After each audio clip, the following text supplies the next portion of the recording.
Hello guys, ako nga pala si Scape ng US Army. Scape lang. O diba? Sinasabi sa inyo eh. O bilib na naman kayo, sinasabi sa inyo eh. Pag ako nakita yung nakasuot ng US Army, baka matawa kayo. O diba? Naghahanap ako ng application eh.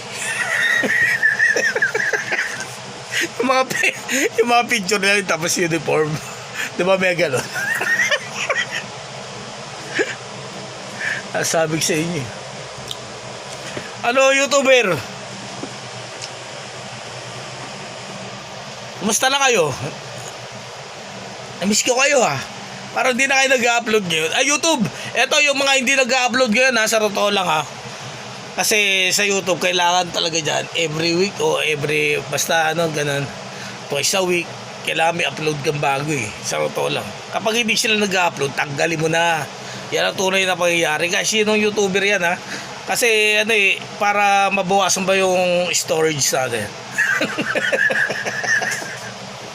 O diba, sa totoo lang, kapag hindi sila, kasi ano sila yan, ano ba tawag na par to get. O diba? O diba, kunyari, mahal na araw ngayon, halimbawa yung ganap nila ng mahal na araw, ipapalabas pa nila ano, after 2 weeks, para kunyari, hindi maano, siya manunood nun. O diba, sa YouTuber to, para sa mga YouTuber to ha. Tapos sa mahal na araw, tapos papanoorin pa kayo. O diba? Yan ang tunay. Lumang style na yan eh. Ano yun? Hard to get? Pa-miss?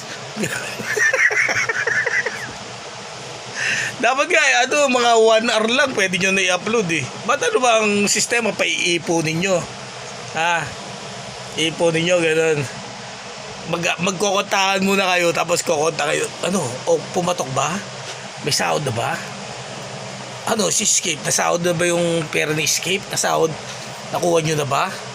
O diba? Ito, sa mga gumagamit ng pangalan ko ha, tayo sa ano, sa ibang lugar ha, sa mga ano, huwag nyong papayagan na gamitin yung pangalan nyo ng ibang tao. O diba? Yan ang tunay na pangyayari. Hindi mo nga alam kung wanted dyan eh. O diba? Ano siya, swerte? Yan ang tunay. O diba? Yung mga ganoon guys, mandala kayo. Ano? Subukan sa NBI tsaka sa FBI. Sa FBI pala ako eh. Kasi ano, US citizen nga pala ako. Oh, sorry ha.